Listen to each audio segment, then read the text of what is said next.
मंच पर विराजमान मंत्रिपरिषद के मेरे साथी श्रीमान महेश शर्मा जी, गृह राज्य मंत्री श्रीमान किरण रिजिजू जी, श्रीमान लामा लॉबजेंग जी, उपस्थित सभी वरिष्ठ महानुभाव, भाइयों और बहनों,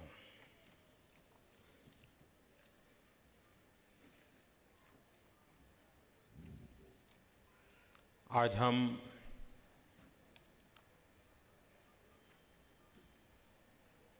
एक ऐसे पर्व पर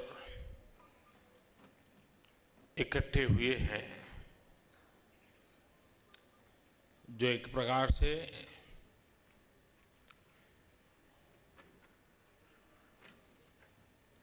त्रिगुण है,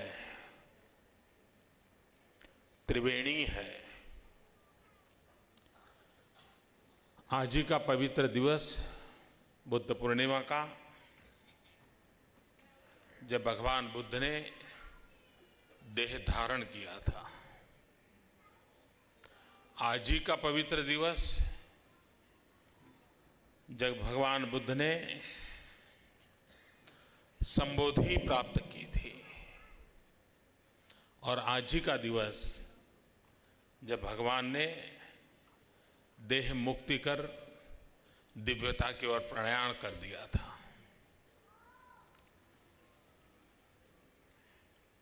लेकिन आज हम इस उमंग भरे पर्व पर कुछ बोझिल सा भी महसूस करते हैं। बोझिल सा इसलिए महसूस कर रहे हैं कि जिस धरती पर भगवान बुद्ध का जन्म हुआ, वो हमारा सबका प्यारा नेपाल एक बहुत बड़े संकट से गुजर रहा है।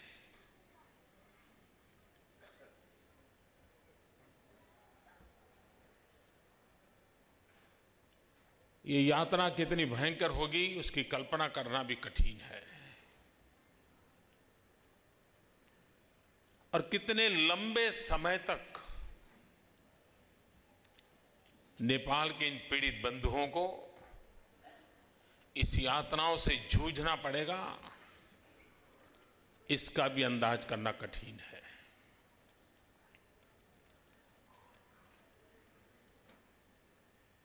लेकिन भगवान बुद्ध ने जो करुणा का संदेश दिया है, विश्व की मानव जात के लिए, उस करुणा को जीने का एक मौका भी है। उसी करुणा से प्रेरित होकर के नेपाल के पीड़ित बंधुओं के तक दुख दर्द को हम बांटे, उनके आंसुओं को पहुंचे और उन्हें भी एक नई शक्ति प्राप्त हो। इसके लिए आज हम भगवान बुद्ध के चरणों में प्रार्थना करते हैं।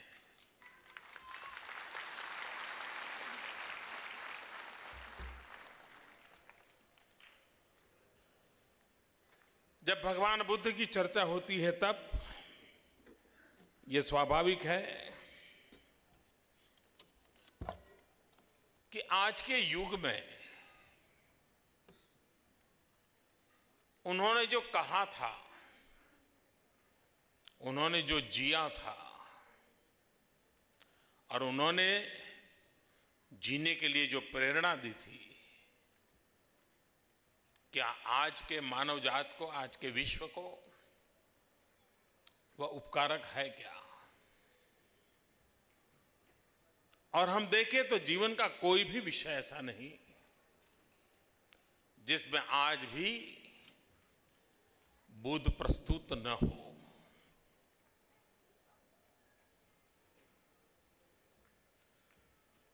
अगर युद्ध से मुक्ति पानी है तो तो बुद्ध के मार्ग से ही मिलती है।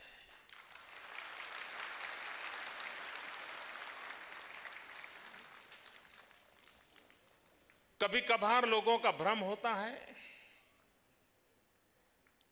कि सत्ता और वैभव समस्याओं का समाधान करने के लिए पूर्ण होती है, लेकिन भगवान बुद्ध का जीवन इस बात को नकारता है। भगवान बुद्ध को संबोधि प्राप्त करने का अवसर हम सबको विदित है, लेकिन भगवान बुद्ध के एक एक आचरण में ऐसा लग रहा है कि वो पहले से ही उनके मन की भूमि तैयार थी। बारिश आने के बाद, बीज बोने के बाद फसल होना, ये हमारे ध्यान में होता है, लेकिन उस धरती की अपनी एक ताकत होती है, उसका अपना एक सामर्थ्य होता है, जो बाद में जब उर्वरा का रूप ले तब हमारा ध्यान जाता है। भगवान बुद्ध में लग रहा है कि जन्म काल से ही एक प्रकार से वो संबोधि को प्राप्त होकर के आए थे, और विधिवत रूप से संबोधि प्राप्त करने का अवसर जो दुनिया की नजर में कोई और था। वरना क्या कारण था कि जो व्यक्ति स्वयं राज परिवार में पैदा हुआ हो, जो व्यक्ति स्वयं युद्ध विद्या में पारंगत हो, जो व्यक्ति जिसके पास अपार सत्ता हो, अपार संपत्ति हो, उसके बाद भी मानव कल्याण के लिए यह पूर्ण नहीं है, कुछ और आवश्यक है, इससे भी परे कुछ ताकत है, और उस ताकत की ओर जाना अनिवार्य है। ये जब दृढ़ विश्वास भीतर होता है, कितना बड़ा कन्विक्शन होगा, कितनी बड़ी करेज होगी कि पल भर में ये सब कुछ छोड़ देना, राज वैभव, सत्ता, पैसे, सब कुछ छोड़ देना और निकल पड़ना। इन सबसे भी ऊपर कोई शक्ति है जो मानव के काम आएगी, मानव कल्याण के काम आएगी। ये विचार छोटा नहीं है। जब भगवान बुद्ध की तरफ देखते हैं,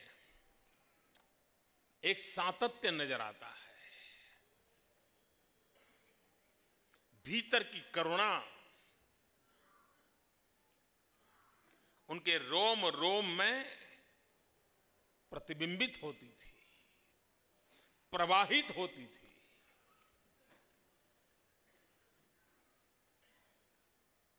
बुद्ध जो कभी सिद्धार्थ के रूप में पल रहे थे, राजपाट के बीच पल रहे थे, सिद्धार्थ और देवदत्त दो भाई शिकार करने के लिए जाएं, और बुद्ध के दर्शन वही हो जाते हैं कि जब शिकार करते समय देवदत्त के तीर से एक हंस मारा जाता है और सिद्धार्थ उसको बचाने के लिए अपना जीवन खपा देते हैं। उनके भाई शिकार करने के आनंद को लुटाने में मशगूल होना चाहते हैं, और तब अपने सगे भाई के प्यार वगैरह सब छोड़ करके अपने सिद्धांतों का रास्ता बचपन में एक बच्चा पकड़ लेता है और कहता है कि नहीं, मैं मारने नहीं दूंगा। अगर भीतर से करुणा प्रवाहित न हुई होती, अगर जीवन करुणा से प्रेरित न हुआ होता, प्रभावित न हुआ होता तो ये घटना संभव नहीं होती, क्योंकि राज कराने में जिस प्रकार का लालन पालन होता है, युद्ध की विभीषिकाओं के बीच जीने की जिनको तैयारी रखनी होती है, जिसको शस्त्र से सज्ज किया जाता है, वो व्यक्ति एक पंखी के लिए इतनी करुणा प्रकट करता हो और सगे भाई को छोड़ने के लिए तैयार हो जाता है, तब उस करुणा की तीव्रता कितनी ऊंची होगी इसका अंदाज आता है। और यह भाव ही तो है, यही तो ताकत है जो उसको राजपाट छोड़ने के लिए प्रेरित करती है। और जीवन का अंतकाल देखिए, करुणा की तीव्रता, ये सच्चाई की अंतकाल देखिए कि वे बाल्यकाल में राजघराने के जीवन में जीने के बाद भी करुणा को प्रकट करते हैं, और जीवन के अंतकाल में कोई व्यक्ति अज्ञानवश उनके कान के अंदर खीले ठोक देता है, तब भी स्वयं वेदना से पीड़ित थे, शरीर करा रहा था। कान में खीले ठोंस देना कितना बड़ा दर्दनाक घटना होगी इसका अंदाज कर सकते हैं, लेकिन तब भी वही करुणा प्रतिबिंबित होती है जो अपने सगे भाई के समय हुई थी। वो मारने वाले के प्रति भी वही करुणा प्रकट होती है। जीवन कितना एक सूत्र था, एकात्मता का वो आदेश देते थे। इस एकात्मता की अनुभूति जीवन के आखिरी काल तक कैसे हुई इसका इसमें हम अंदाज कर सकते हैं। आज पूरे विश्व में एक चर्चा है, 21वीं सदी एशिया की सदी है।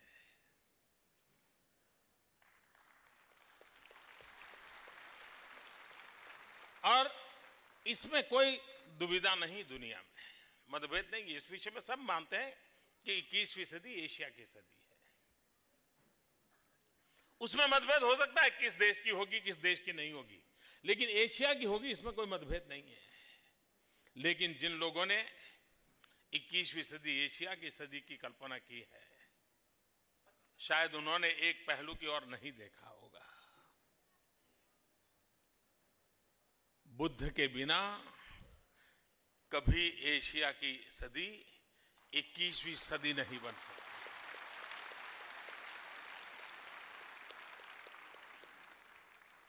बिना बुद्ध न 21वीं सदी एशिया की सदी हो सकती है, और बुद्ध ही हैं जो 21वीं सदी एशिया की सदी को विश्व में एक प्रेरणा का कारण बना सकते हैं। और वो प्रेरणा क्या है? विश्व संकटों से जूझ रहा है,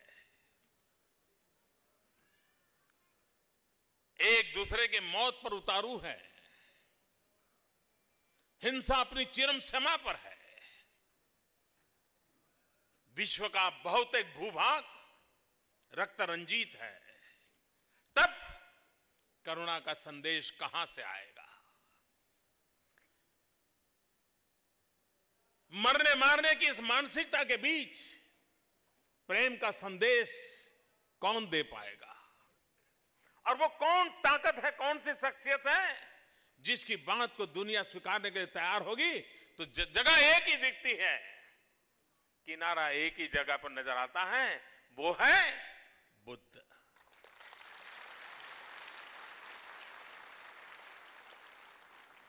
और इसलिए मानव जात जिन संकटों से गुजर रहा है, उसके लिए भी, विश्व को भी रास्ता दिखाने के लिए ये मार्ग है। अपने ही जीवन काल में कोई विचार इतना प्रभावी हो सकता है क्या? नहीं हो सकता है। दुनिया के ढेर सारे विचार प्रवाहों को हम देख लें, उस विचार के जनक के कार्यकाल में वो विचार न इतना फैला है, न इतना प्रभावित हुआ है। बाद में उनके शिष्यों के द्वारा फैला होगा, शासकीय व्यवस्थाओं की मदद से फैला होगा, लेकिन किसी व्यक्ति के जीते जी अगर वो नाम है तो एक ही नाम है विश्व के पूरे इतिहास में, वो है बुद्ध।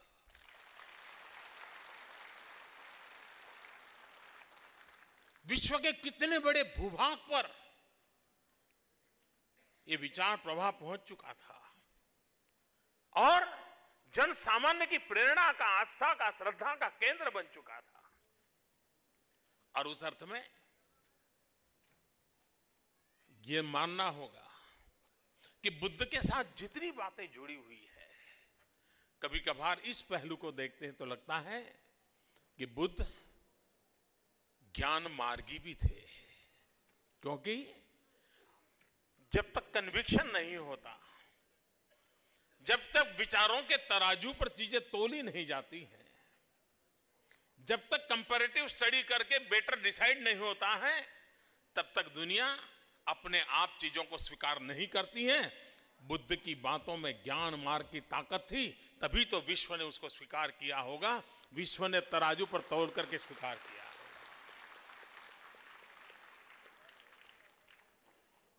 उस समय सामाजिक जीवन में भी बुराइयां और बुराइयों का अतिरेक था, आशंकाओं का दौर चलता था,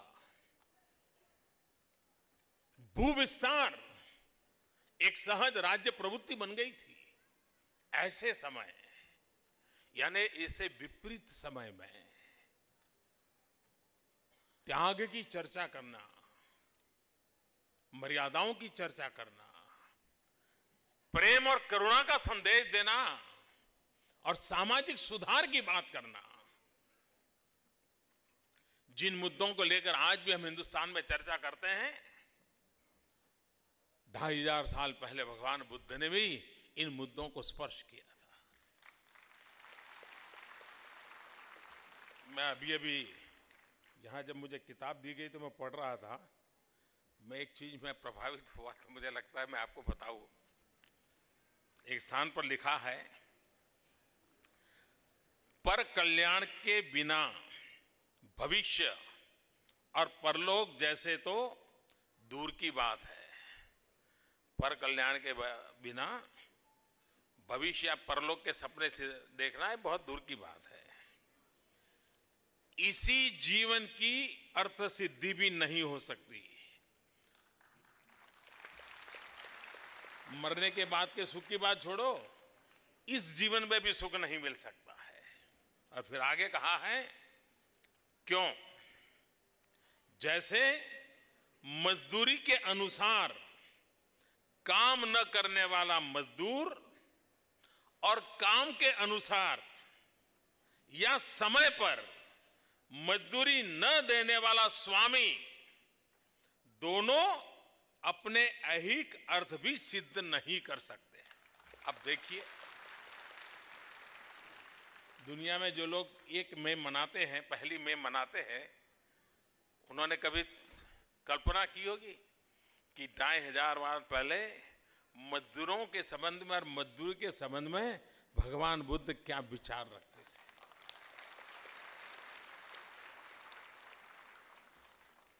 जाति प्रथा हो, ऊंच नीच का भाव हो, अच्छे बुरे की चर्चा हो, भगवान बुद्ध उस विषय में बड़े संवेदनशील थे।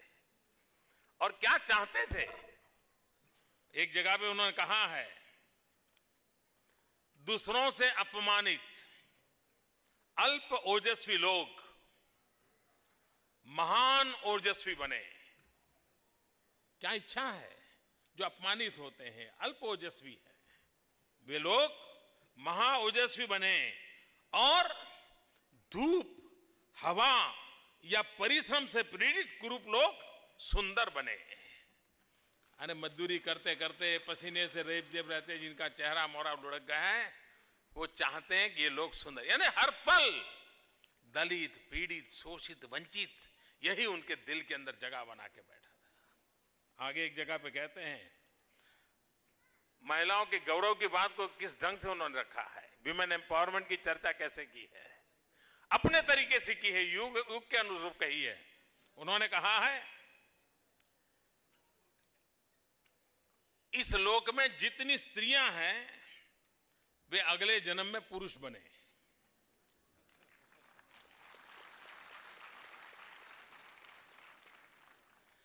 जिनको आज नीच जन्म वाला माना जाता है वो अगले जन्म में ऊंच जन्म धारण करे। और आगे बड़ा महत्वपूर्ण कहते हैं, ये सब होने के बाद भी वे कभी अभिमान को प्राप्त न करे। आप देखिए, मैं तो ऐसे ही बैठे बैठे देख रहा था, लेकिन समाज के तरफ देखने का उनका रवैया क्या था। समाज में परिवर्तन चाहते थे, एक इवोल्यूशन चाहते थे, एक उत्क्रांति चाहते थे। व्यक्ति का जीवन भी ऊर्ध्वगामी पर जाए, समाज व्यवस्था भी ऊर्ध्वगामी हो, ये उनका प्रयास था। बुद्ध की समय अनुकूल संदेश यही था, एकला चलो रे ये परिणाम नहीं ला सकता है। वे संगठन के आग्रही थे और बाबा साहब आंबेडकर से भी यही मंत्र दुनिया को मिला है, संगठित होने का। और इसलिए जब भी वो बुद्ध की बात आती है तो बुद्धम शरणम गच्छामि, धम्मम शरणम गच्छामि, संघम शरणम गच्छामि, ये मंत्र बार बार हमारे सामने आते हैं संगठन की शक्ति को। और इस रूप में जैसे वो ज्ञान मार्गी थे, वे एकात्मता मार्गी भी थे। वे एकात्मता में विश्वास करते, जितने लोगों को जोड़ सकते हैं जोड़ने में विश्वास करते थे, और उसी से एक संगठन की शक्ति को रूप देने का उनका प्रयास रहता था। भगवान बुद्ध ने व्यक्ति के विकास के लिए भी जो मंत्र दिया है, मैं समझता हूं इससे बड़ा कोई संदेश नहीं हो सकता है। आज दुनिया की कितनी मैनेजमेंट की किताबें पढ़ लीजिए, व्यक्ति विकास के लिए कितने ही लेक्चर सुन लीजिए, कितने ही ग्रंथों को ऊपर नीचे कर लीजिए, मैं समझता हूं बुद्ध का एक मंत्र इसके लिए काफी है। एक तराजू में व्यक्ति विकास के सारे विचार रख दीजिए, सारे ग्रंथ रख दीजिए, और दूसरे तराजू में भगवान बुद्ध का एक 3 शब्दों का मंत्र रख दीजिए, मैं समझता हूं तराजू बुद्ध की तरफ झुकेगा। वो क्या मंत्र था? व्यक्ति विकास का उत्तम मंत्र दिया था, अत्त दीपो भव। मैं समझता हूं कि अत्त दीपो भव से ऊपर व्यक्ति के जीवन के ऊर्ध्वगामी यात्रा के लिए और कोई रास्ता नहीं हो सकता है। और उस अर्थ में मैं कहूं कि स्वयं भगवान बुद्ध, कुछ लोग कहते हैं कि वो पूर्व के प्रकाश थे, ज्यादा रूप से उनको वर्णित किया जाता है, लेकिन मैं मानता हूं कि शायद उनको पूर्व के प्रकाश कहते समय हमारी कल्पना शक्ति की मर्यादाएं नजर आती है, हमारी कल्पनाशीलता की मर्यादाएं नजर आती है। लगता तो ऐसा है कि पूरे ब्रह्मांड के लिए वो तेज पुंज थे, जिस तेज पुंज में से समय समय पर जिसकी जैसी क्षमता प्रवाहित होने वाले प्रकाश को वो प्राप्त करता था, और इसलिए वो अपने आप में एक तेज पुंज थे। उस तेज पुंज से प्रकाश पाकर के हम भी उस दिव्य मार्ग को कैसे स्वीकार करें, जिसमें करुणा हो, जिसमें सांस लेकर का स्वभाव हो, जिसमें औरों के लिए जीने की इच्छा शक्ति हो और उसके लिए त्याग करने का मार्ग हो। बुद्ध ने हमें ये जो रास्ते दिखाए हैं, उन रास्तों को लेकर के जब हम चलते हैं, तब भगवान बुद्ध ने अष्टांग की चर्चा की है, और मैं मानता हूं इस अष्टांग के मार्ग को जाने बिना, पाए बिना बुद्ध को नहीं पा सकते। और उस अष्टांग मार्ग में भगवान बुद्ध ने जो कहा है, एक सम्यक दृष्टि, दूसरा सम्यक संकल्प, तीसरा सम्यक वाणी, चौथा सम्यक आचरण, पांचवा सम्यक आजीविका, सम्यक प्रयत्न, सम्यक चेतना, सम्यक ध्यान, ये अष्टमार्ग, right view, right thought, right speech, right conduct, right livelihood, right effort, right consciousness, right concentration. भगवान बुद्ध ने ये अष्ट मार्ग हमारे लिए सूचित किए हैं।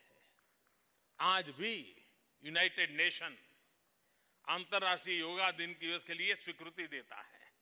दुनिया के 177 देश योगा दिवस को समर्थन करने के लिए, और यूएन की इतिहास में इस प्रकार के रिजोल्यूशन को इतना भारी समर्थन पहले कभी नहीं मिला है। इतने कम समय में कभी ऐसे विचार को स्वीकृति नहीं मिली है पूरे यूएन के इतिहास में। वो योग भी भोग से मुक्ति दिलाने का मार्ग है, और योग रोग से मुक्ति दिलाने का भी मार्ग है।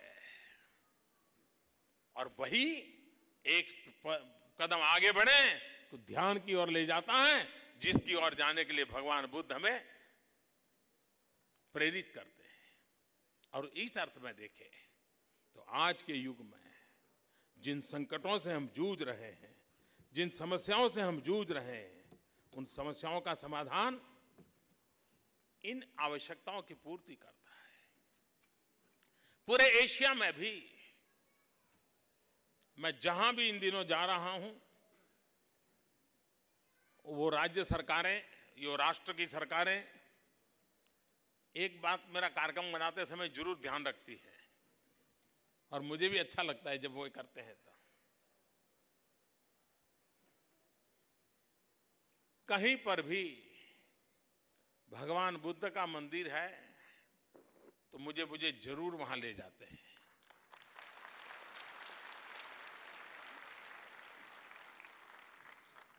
मैं मुख्यमंत्री था तो चीन गया था। कोई कल्पना नहीं कर सकता है, लेकिन चीन सरकार ने मेरा जो कार्यक्रम बनाया उसमें एक शाम मेरी भगवान बुद्ध के मंदिरों में बिताने के लिए आयोजित किया था।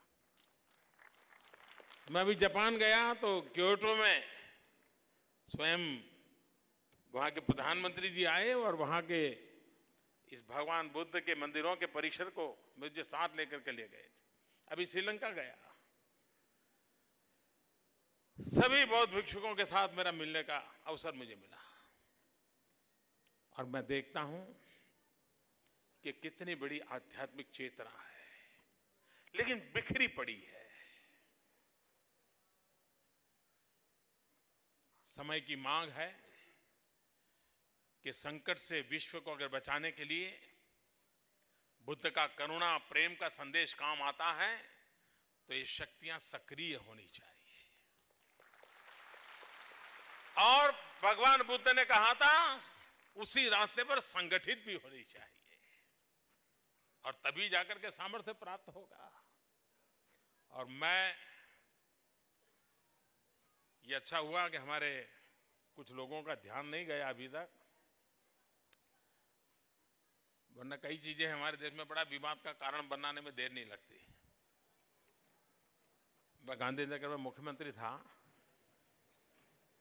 तो हमारा जो एक सचिवालय का नया परिसर बना, तो उस परिसर में मैंने एक बहुत बड़ी मूर्ति भगवान बुद्ध की लगाई है। प्रवेश होते ही सामने है, और मैं जिस मुख्यमंत्री के निवास में रहता था वहां पर भी प्रवेश में सामने ही भगवान बुद्ध विराजमान है। अभी तक शायद इन लोगों का ध्यान नहीं गया, वरना तो कब के मेरे चमड़ी उधेड़ ली गई होती।